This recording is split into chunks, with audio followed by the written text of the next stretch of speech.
नमस्कार, प्रणाम, आदाब, सत श्री अकाल, जोहार। मैं सौरभ कुमार और जुड़ चुके हैं आप हमारे साथ। जी हाँ, पीरपैंती विधानसभा में आप लोग उपस्थित हैं और लगातार जो ठंडी जो है वो बढ़ती जा रही है। ऐसे में चुनावी सरगर्मियां काफी तेज होते जा रही है।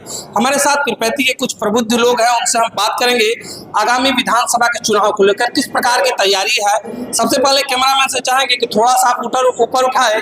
तो ये प्रधान कार्यालय है पीरपैंती विधानसभा का और लगातार एनडीए के जो समर्थक हैं वो यहाँ पे उपस्थित है और जोर शोर से लगे हुए। किस प्रकार की तैयारी है वो आपको दिखाएंगे। फिलहाल आपको इससे पहले हम दिखाएंगे कि जनता का क्या रिव्यू है, वो उससे आपको अवगत कराएंगे। आइए मिलते हैं यहाँ के पीरपैंती के कहीं ना कहीं एक स्तंभ कहने वाले हमारे गौतम स्वरूप व्यक्ति हैं। किस प्रकार की तैयारी है सर पीरपैंती विधानसभा की? हमने पहले भी इंटरव्यू में कहा था कि जैसे ही यहाँ पर टिकट चेंज होगा सारे कार्यकर्ता एक मंच पर आ जाएंगे। और मैं प्रदेश नेतृत्व को इस बात के लिए बहुत बहुत साधुवाद करना चाहूँगा कि उन्होंने हमारी मांगों को मानते हुए टिकट चेंज करके एक ऐसे जमीन से जुड़े कार्यकर्ता को टिकट दिया जो हर लोगों के दिल में अपनी जगह रखता है। और जैसे ही टिकट चेंज हुआ हम सारे कार्यकर्ता एक मंच पर आ गए हैं और निश्चित ही बहुत बड़े अंतर से हम लोग जीतेंगे। तैयारी हर जगह, हमारी बूथ कमेटियों की तैयारी पहले से थी, अब जगह जगह पन्ना प्रमुखों को भी डिप्यूट किया जा रहा है और मंडल में हर जगह बैठक करके सबको दायित्व दिया जा रहा है। तो तैयारी तो हर स्तर पर हो रही है, इसमें कहीं कोई दिक्कत नहीं है और एक अच्छे अंतर से हम जीतेंगे, मेरा तो यही मानना है। आपको मैं बता दूं कि पीरपैंती विधानसभा में लगातार उतार चढ़ाव के बाद पीरपैंती के उम्मीदवार, पीरपैंती के चहेते व्यक्ति जो है मुरारी पासवान जी को टिकट मिला है। इन सबको लेके बात करेंगे। हमारे पास आज झुंपा भैया है, इनसे हम बात करेंगे। पीरपैंती में मुरारी पासवान जी को टिकट मिला, लोगों में कितनी खुशी है? निश्चित तौर पर ये पीरपैंती के लिए बहुत बड़ा वरदान है, चूंकि एनडीए के जो प्रत्याशी हैं जमीन से जुड़े हुए और एक बहुत गरीब प्रत्याशी है जो पिछले 30 से 35 साल सिर्फ अपना सब कुछ अपना आरएसएस के प्रति निछावर किए हैं, संगठन को दिए हैं, बाकी उन्होंने कुछ नहीं दिया है। और ये कहना ही नहीं है, विपक्ष कहीं दूर दूर तक नहीं है। निश्चित तौर पर यहाँ पीरपैंती अगले बार जितने मतों से जीती थी उसके दोगुने मतों से पीरपैंती विधानसभा से मुरारी जीतकर विधानसभा निश्चित तौर पर जाएंगे, इसमें कहीं कोई दो मत नहीं है। और जितने भी एनडीए के घटक दल है सभी एकजुट हैं, किसी तरह का कोई भ्रम में न रहे कि यहाँ कोई गुटबाजी हो रहा है। कोई गुट में पीरपैंती के एनडीए समर्थक बटे हुए हैं, यहाँ सभी लोग एकमत हैं और यहाँ 50,000 पार इस बार रहेगा और मुरारी जी निश्चित तौर पर विधानसभा जाएंगे। इतना ही कहकर मैं अपने बात को विराम। जी हाँ, यह कहना कि एक गरीब उम्मीदवार को भाजपा ने अपना उम्मीदवार घोषित किया है, इससे काफी लोगों में हर्ष का माहौल है। और सबसे बड़ी बात इन्होंने की कि जितने भी एनडीए के घटक है वो एक प्लेटफॉर्म पे आकर के मुरारी पासवान जी को सपोर्ट करते हैं। भैया, हम आपसे जानना चाहेंगे कि अभी जो है लोगों में व्याप्त है कि अगर आपके पास पैसा है, धन है, बल है, जन है, तो ही आप किसी भी प्रकार का चुनाव जो जीत सकते हैं। ऐसे में आपका एक ऐसा उम्मीदवार है जो बिल्कुल निर्धन है और समाज से जुड़े हुए हैं। किस प्रकार की तैयारी है और जो खर्च है उसको लेके क्या करना चाहिए? देखिए, प्रत्यक्ष तो प्रमाण है ही कि प्रत्याशी आपके सामने में है और सब लोगों ने बढ़ चढ़ के, जितने भी लोगों ने, सब लोगों ने सहयोग कर करके, कोई ईंधन के माध्यम से, कोई गाड़ी के माध्यम से, जो जैसे जिनको बन पड़ रहा है सब लोग अपने से लगे हुए हैं। इसमें कहीं कोई ये नहीं है कि प्रत्याशी पूरी तरह से, आप देख रहे हैं कि कार्यकर्ताओं के लिए खाना, गाड़ी, ईंधन, सारे चीज का व्यवस्था है। इसमें कहीं कोई दो राय नहीं है कि प्रत्याशी इसमें कमजोर है। पूरी तरह से, पूरी मजबूत और पूरी एनडीए गठबंधन की ओर से पूरी तरह से हम लोग एकत्रित होकर के इस चुनाव को लड़ रहे हैं। सभी लोग मुरारी पासवान बन के चुनाव लड़ रहे हैं। जी हाँ, बहुत बड़ी बात कही भैया ने कि सभी लोग अपने आप में मुरारी पासवान के छवि को निहार रहे हैं और जनता के बीच उनके वादे इरादे को लेकर जाते हैं। व्यक्तिगत तौर पे अगर बात की जाए मुरारी पासवान जी का, तो क्या कहना चाहिएगा? व्यक्तिगत तौर पे क्या खासियत है मुरारी पासवान? सबसे पहले तो मैं आपके चैनल के माध्यम से अपार हर्ष के साथ ये कहना चाह रहा हूँ कि पीरपैंती में बहुत सालों बाद जिस पर उम्मीद नहीं लगाया जा सकता था आना ही कहीं चर्चा का विषय बनता था। ये ऐसा संभव भारतीय जनता पार्टी में ही होता है कि जो जहां पर लोगों की सोच नहीं जाती है वहां पर भारतीय जनता पार्टी के शीर्ष नेतृत्व की नजर रहती है और ऐसे लोगों को आगे बढ़ाने का काम किया जाता है। ऐसा ही एक उदाहरण हमारे पीरपैंती विधानसभा में मुरारी पासवान जी हैं और आप देख सकते हैं आज यहाँ पर कि सभी लोग एक मंच पर यहाँ पर हम लोग बैठे हुए हैं। किसी प्रकार का कोई किसी के मन में कोई तरह का भेदभाव नहीं है, मतभेद नहीं है। तो इससे ही अनुमान आप लगा सकते हैं कि जो हमारे कैंडिडेट हैं भारतीय जनता पार्टी मुरारी पासवान जी कि कितने भारी मतों से वो जीतेंगे। जैसे कि पिछले वक्तव्य में हमारे साथी ने कहे कि 50,000 प्लस वोट से जीतेंगे, तो वो अनुमान उनका बिल्कुल सही है। हो सकता है कि वो आंकड़ा भी वो पार कर जाए। बहुत बहुत धन्यवाद। चलिए 50,000 वोटों की अगर बात करते हैं तो कहीं ना कहीं अपोजिट भी इन वादों इरादों के साथ आए हुए हैं। हमारे साथ झारखंड से चल के एक ऐसे व्यक्ति आए हुए हैं और कल जो है मुरारी पासवान जी का झंडा फाड़ दिया जाता है दियारा क्षेत्र में। हम जानने का प्रयास करेंगे कि इस प्रकार के कुकृत्य को लेके क्या कहना चाहिए। थोड़ा सा आप कैमरा मैन इधर आ जाइएगा। आप झारखंड से आए हुए हैं बिहार में, बहुत बहुत स्वागत है। और किसी पार्टी विशेष का झंडा फाड़ देना क्या कहना चाहिए, कितना गलत बात है?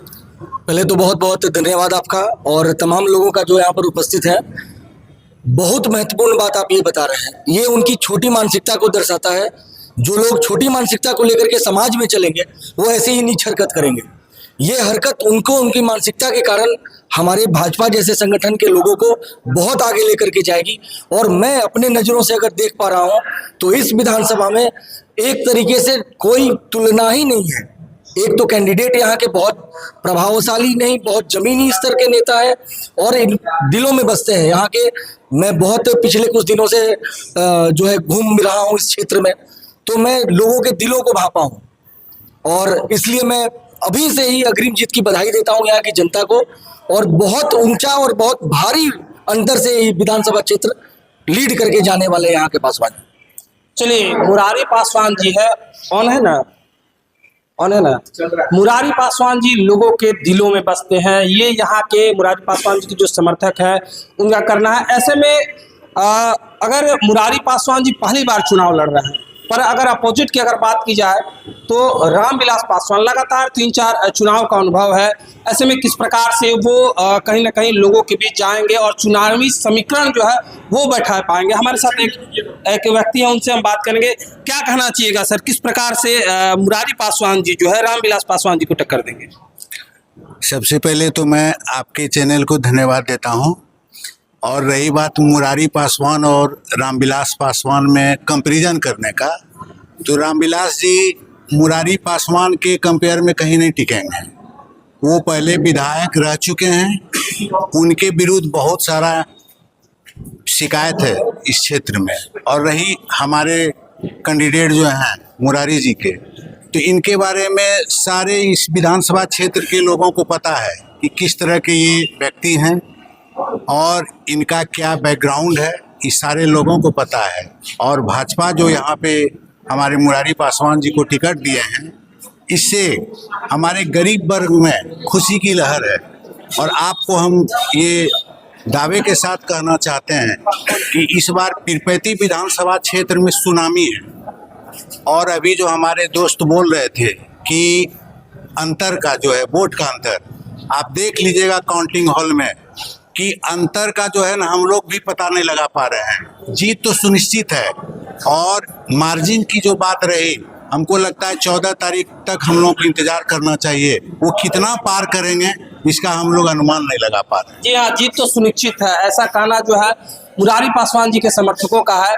हमारे साथ और अभी जो है चुनाव में सोशल मीडिया अहम भूमिका निभाती है और पीरपैंती के एक ऐसे व्यक्ति हमारे साथ हैं जो लगातार सोशल मीडिया पे लगे रहते हैं। अशोक सम्राट जी है और किसी भी प्रकार का पोस्ट हो पार्टी को लेकर या किसी भी पत्रकार का ऐसा कोई खबर हो तो लगातार इनका नजर रहता है। सोशल मीडिया पे किस प्रकार का छवि चल रहा है मुरारी जी का? अभी मुरारी भैया सबसे नंबर 1 में चल रहे हैं पूरा पीरपैंती क्षेत्र में विधानसभा में। और जहाँ तक सवाल है उनका पोस्टर फाड़ने का, तो आप इसी तरह पोस्टर फाड़ते रहिए। और दोनों जैसे परसबन्ना में और इसके बाद उधर कहलगांव टोला में दोनों पोस्टर फाड़ने पर मुरारी भैया ने माफ़ कर दिया, जो कि थाना पर भारी केस कर रहे थे। लेकिन मुरारी भैया माफ कर दिए कि जाइए आपको हम आपके ऊपर कोई कार्रवाई नहीं करेंगे कानूनी, हम आपको माफ कर दिए। तो ऐसा धनी व्यक्ति को क्या कहिएगा। अब आप पोस्टर फाड़ते रहिए और मुरारी भैया आगे बढ़ते रहेंगे। जय मुरारी तय मुरारी, पीरपैंती जिंदाबाद, पीरपैंती की जनता जिंदाबाद। जय भाजपा तय भाजपा। जय भाजपा तय भाजपा। हमारे साथ और एक व्यक्ति है, आपसे हम जानना चाहेंगे। काटिए इसको, आप फिर से स्टार्ट कीजिए, थोड़ा सा पीछे हो गए ताकि सब फॉर्मेट। हाँ बस स्टार्ट कीजिए, स्टार्ट किए, ऑन किए। हाँ ठीक है, स्टार्ट कीजिए।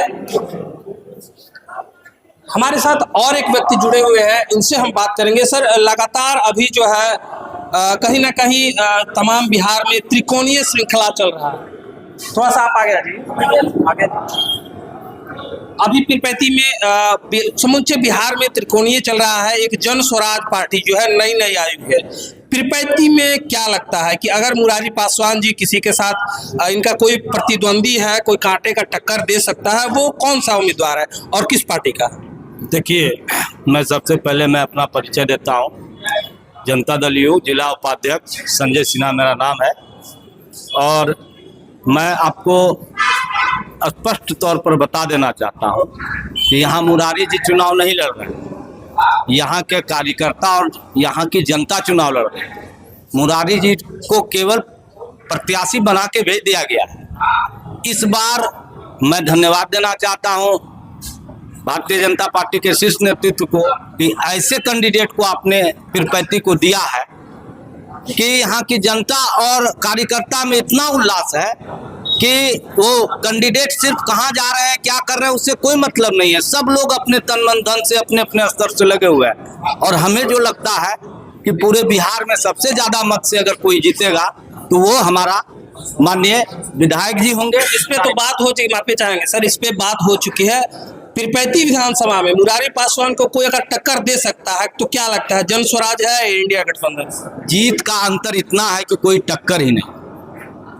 ये कैसे कह सकते हैं दावत साहब? इसलिए कि पिछले बार का जो चुनाव हुआ था, उस चुनाव में हम लोगों ने चुनाव बहुत करीब से लड़ा था। देखा था उस समय कि हमारा जीत का अंतर 27,000 रहा। उस समय कुछ त्रुटियां किसी लोगों से हुआ था, मतलब आपके प्रत्याशी से, उस समय के जो प्रत्याशी थे उससे भी हुई थी।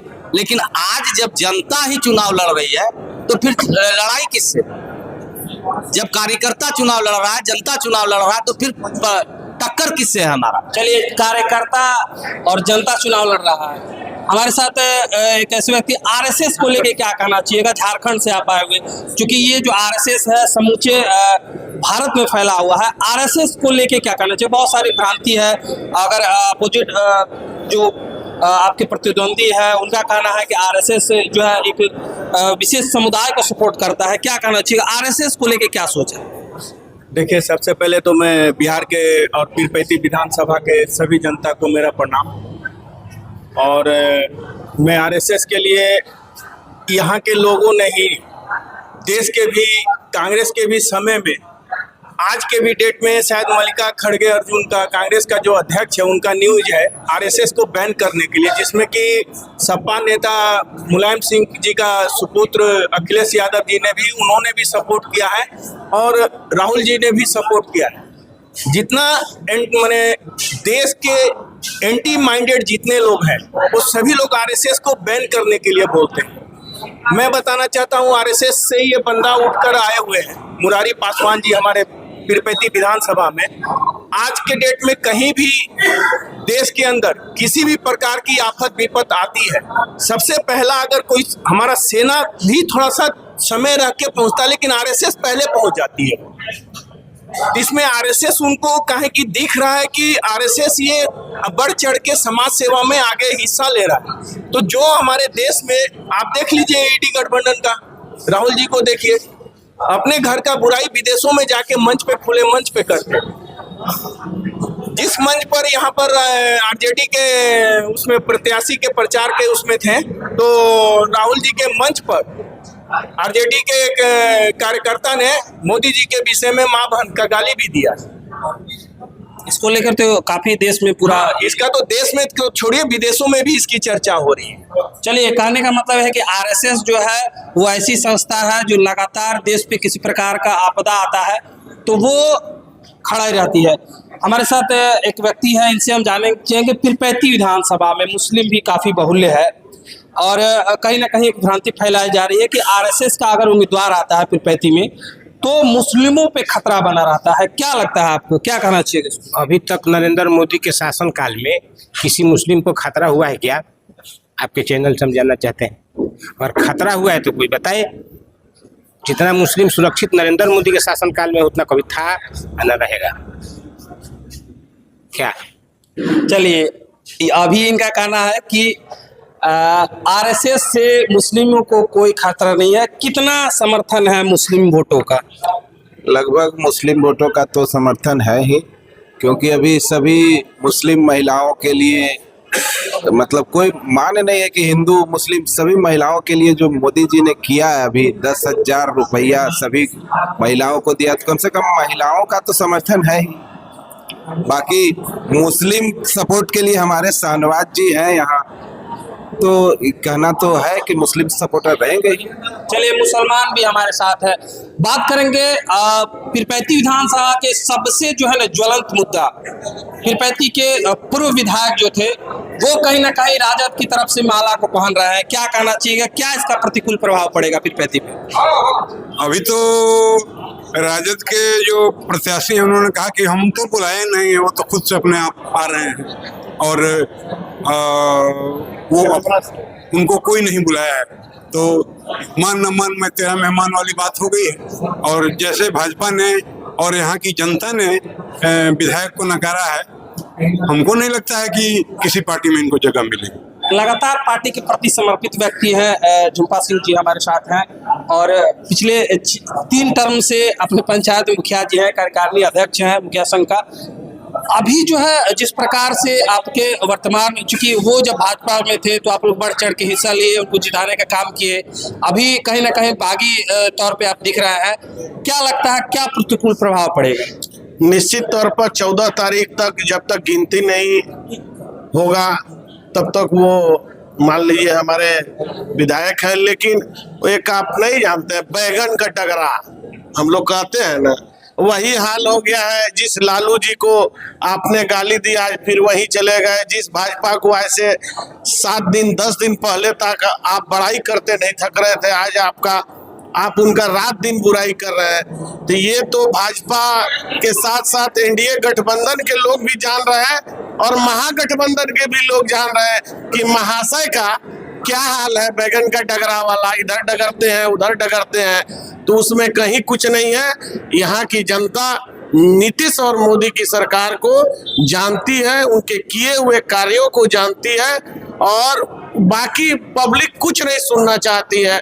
निश्चित तौर पर प्रत्येक महिला को 10,000 की जो राशि गई है, 400 से 1100 पेंशन हुआ है, अनाज का राशन जो मिल रहा है, 125 यूनिट बिजली फ्री हुई है।